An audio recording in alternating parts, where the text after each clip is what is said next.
Hey y'all. All right, so today we're going to be talking about add-ons and why they're important.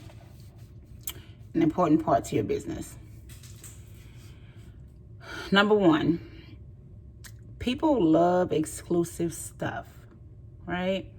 Just say you're offering, or just say a client asks for your lowest package, but they're going through your service list and they see all these add-ons and they may want a coffee bar.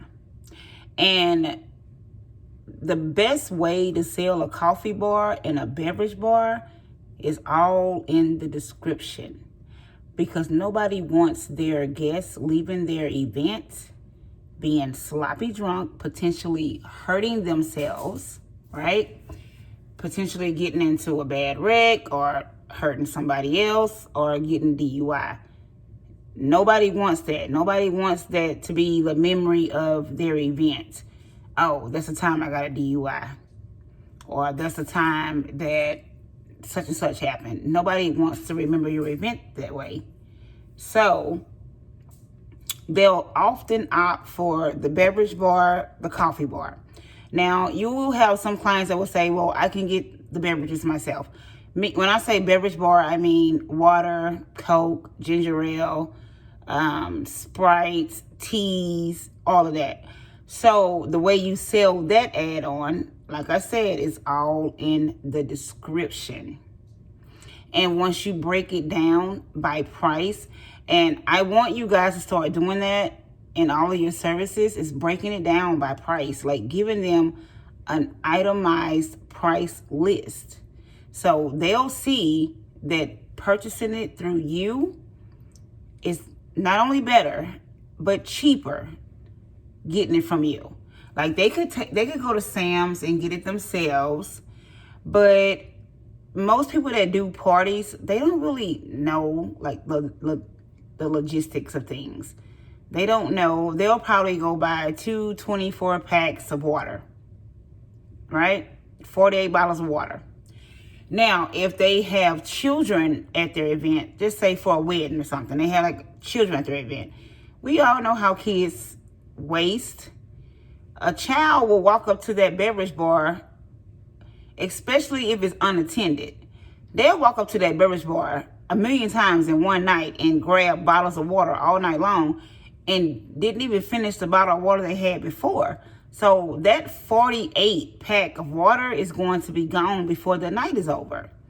So when it's time for the adults to leave and get ready to get in their cars, there is no more beverages left because the children done pretty much took over. And that also can happen with grown folks. They can go and get water, they never finish it, and they don't think to take it off the table and take it with them. No, they want to go get them a fresh bottle. But if you only have 48, that can only go so far. Even if you only had like 75 guests, 48 bottles of water ain't going far. Period.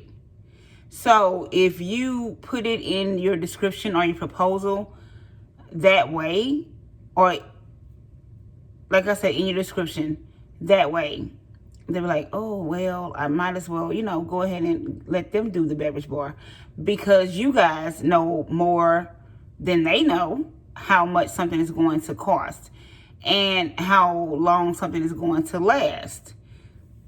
Like a lot of you guys probably watch my my commentary on Instagram when I'll say they wanted me to tell you, the whole thing of like buying maybe I'm gonna give them the benefit of the doubt.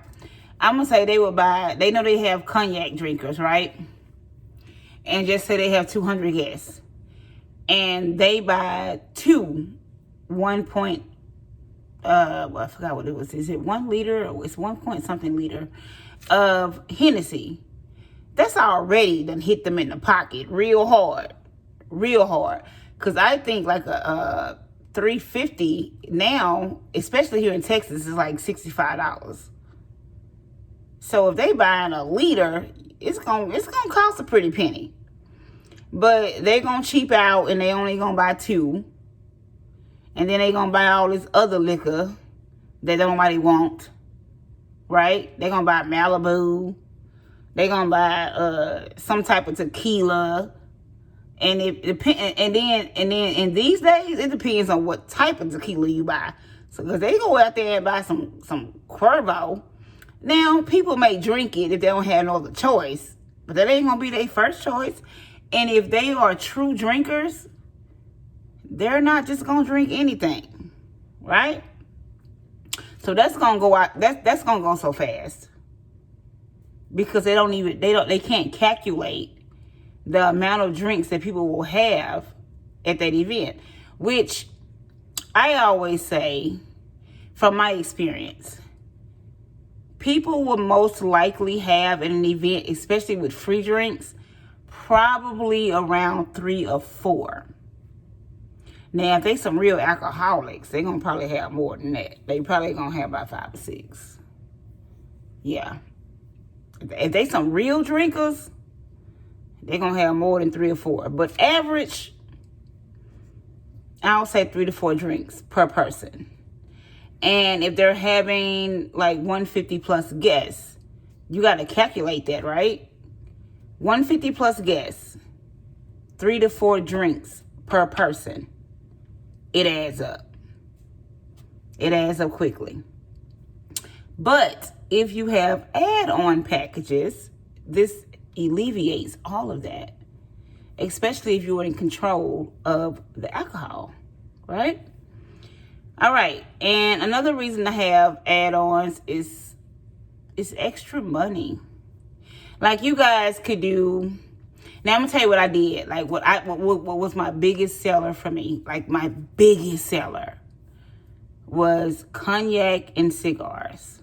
Man, I offered that as just a table, and that was my biggest seller. Now, you be like, oh, well, Nikki, you know, how much is the cigars going to cost me? And you don't have to go out and buy the most expensive cigars. There are, especially, at that time I was in Jackson. Jackson is a city, but not really. Nothing compared to, like, where I'm at now. Not really. But I still could go find discount cigars. And again, if it is free, it may not be their brand. It may not be what they're used to, but they gonna smoke it. They gonna smoke it. It is what it is. So I would do cognac bars. And I would do, I guess it's still popular right now, but that was back in 2019. I was doing Douce, Remy, 1738, and Hennessy. And then I would do cigars. And I would set a table up at an event. And they would say, well, I don't really want a bartender. You know, it's kind of like a laid back, kickback type of thing. I don't really want to pay for a bartender. My question would also be like, okay, so the people that's coming to your event, what do they like to do the most? And they're like, oh, well, you know, they hang out at the cigar shop and they like to, you know, just chill and barbecue outside because I don't know if you guys know, and maybe it may just be in Mississippi, but I doubt it. In Mississippi, a cigar bar is basically a place where they have a huge homemade grill outside, and they're just barbecuing all night long, right? And then it's BYOB. People are bringing their own things, and that's it. And then they would sell the cigars on the side. So I would cut out the middleman, being the cigar man, was not really cutting him out because I already had paid him for the cigars. And I would just do it, I called it a gentleman's table at that time. You probably could call it something else right now. And I would do partial cognac and partial scotch. And I wasn't really expensive on the scotch. Because as if you're a true bartender, you know Scotch gets up there. So I'm Black Label all the way. You know, I'm Johnny Walker Black Label all the way, because that was the cheapest Scotch I could get. It wasn't the cheapest one I could get, but I didn't want to get something that was so cheap. They were like, ugh. You know, I don't want that. Like a mix of something. I don't want that. But I would always go with the Black Label Johnny Walker. And then I would go to the cigar shop and I would choose different cigars. Probably get maybe 40 cigars. And then I would pair that with either cognac or scotch. And I would come out to an event and I would set the table up that way. And the table would just be, when I got back to pick up my things, the table would be empty. Empty. And they loved it. So that was one add-on. I tried it one time. I did like a test run on it because I didn't really know exactly how it would work out. So I did a test run. Now, my first test run was awesome. Awesome. Like the first time I did it, the girl that was hosting the event, she called me back and she was like, do you have extra cigars? Do you have extra, scotch, cognac, or whatever? And I always keep extra on hand, just in case. Even if I wasn't going to use it for that particular event, I had it for the next event. Because I found if I bought so many from a company, they give me a big old discount. And like I said, by me already being in that world, working in the bar scene, we all share our customers. So I did get probably a better discount because of that. So I use that to my advantage. And my cognac and my scotch bars, and what I call my gentleman bars did so good. And the crazy thing about it is I never had to even be in the building. All I did was come set it up, make it look cute, and I went home. Then I come back 4 hours later, and I pick up my things, and I'm gone. That's it. And I made so much money doing that. So much money doing that. So I created an add-on. And that was real good. That was like like I told you, the first time I started, I didn't really package it as a service. It was just something I was trying. Because in Jackson, I noticed that cigar joints were popping up everywhere. It was very, very popular. So why not get in on that? So I got in on it, right? Now, after that, I introduced like the Margarita Bar because the margaritas are very popular. And I did spend a little time in a Mexican restaurant. I bartended there. And I saw, at that point, I'm not even going to lie to y'all. Like, I only thought the only margarita was like a lime margarita. That was it. Like, just a regular margarita. But when I got in the Mexican restaurant, I noticed they have all type of margaritas. Strawberry, mango, you name it, they had it.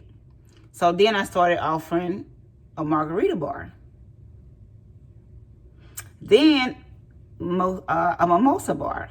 And now the Mimosa Bar came from, on the off season, I worked football Sundays during football season. So I didn't have time to do anything on Sundays during football season. I had to be to work at 12 o'clock.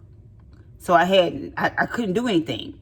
But on the off season, me and my friends would always go to brunch on Sundays before I went to work. And I would always order different type of mimosas. So I'm like, okay, well, I could do this for my clients. So I started offering Mimosa Bars.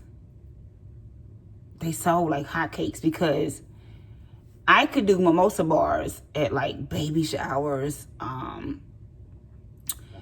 bridal showers. I was killing it. And then the thing about that was I was doing Mimosa Bars and I was at work at the bar. I would just get up a little bit earlier. I would pack everything up on Friday night, get up a little bit earlier on Saturday, go set up at the events, and go to work. When I got off at 7, I would go back to the events and pick up my stuff. So not only was I making my bar money from the actual bar, I was making money from my add-ons, where I never had to physically be behind the bar. Ever.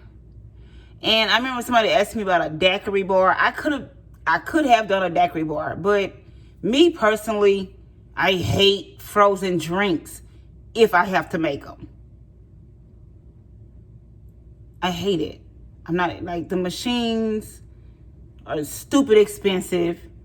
Even if you cheaped out and got the cheapest machine you could, you're going to have more problems with it. You might as well go and get the good stuff. You know, if you're going to do it as a business, I would advise you don't cheap out on the daiquiri station, because it freezes up. It's a whole mess. A whole mess. But I noticed that my cognac and my scotch bars did really good. My Margarita bars did really good. My Mimosa bars did really good. And all these were just add-ons. I made it basically, what, a la carte? That's it. And I made so much money. So much money off doing that. So don't sleep on the add-ons.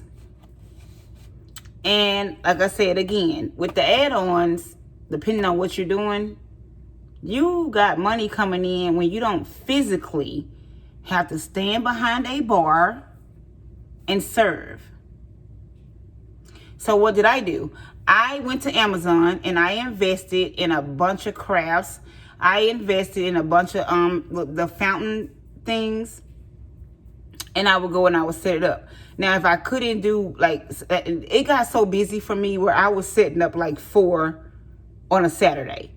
So of course I had to get other people to help me do this, which was fine because I was making so much money doing it. So if you are not doing add-ons, do add-ons. And then I think the final add-on I had was a Martini Bar. Man, that shit went bonkers. Bonkers. A Martini Bar? Bonkers. Bonkers. Like, people could make their own dirty martini, apple martini, Cosmo, peach martini, and then I came up with like every type of flavor it was.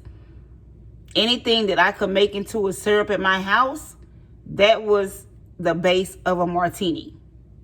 And then Tito's, here in Mississippi, it's cheap here too. Not Mississippi, in Texas. It's cheap here too, but it was really cheap in Mississippi. And people preferred Tito's, so that was a good thing. And then we had another vodka, Cats. I think it was called Cats. And that was derived from Mississippi. So it was cheap also. So I didn't have to spend a lot of money on vodka. And that's how I did it. Now, for you guys that's wondering about, oh my God, you know, I can't really buy the liquor and do this. Okay. Slim some money off the price and have the client purchase the alcohol and bring it home and pre-mix everything. That's what I did. So if you are not doing add-ons, I suggest that you get to doing some add-ons, because you could be working another event and still, just say you got one event on a Saturday, but not really, because if you're doing add-ons, you're doing these tables and you're doing like 4 or 5 tables for that day plus the events you got. That's 6 streams of income for one day. That's how I, in transparency, that's how I really got to 6 figures. That's how I really got to it. Providing my services and not even being there. That's how I really got to the money. All right, guys, y'all know the drill. If you have a question, you have a concern, my number is at the top. My email is at the top. If you can't reach me, which you probably always can reach me, but if you just want opinions of people that's actually in the mobile bartending business now, because I'm not, I'm just teaching, go to the Facebook group, ask your questions, put it out there, and let's go. All right, I'll see y'all in the next video. Peace out.